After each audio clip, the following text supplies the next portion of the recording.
शंभू छत्रपती 14 मे 1657 पुरंदरवरती एका छाव्याचा जन्म झाला.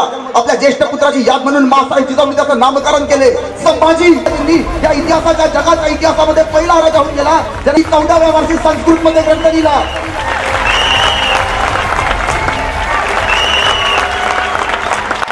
या जगाच्या पाठीवरती पहिला असा राजा होता जो चालत्या घोड्याला एका पायावर गर्दिशी घुमावून त्याच्यावरती भगवा झेंडा फडकवणारा संभाजी राजा होता. सर्जा संभाजी राजा 120 लढ्या लढून एकही न हारणारा राजा म्हणून या संधीची नोंद घेतली. तो असा संभाजी राजा 120 लढ्या लढला.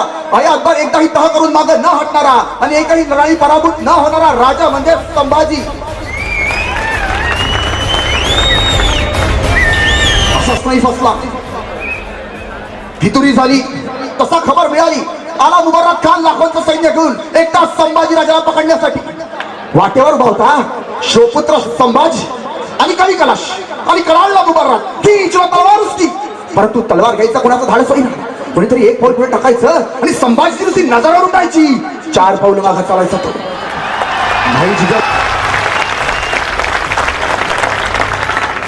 असा हा संभाजी राजा.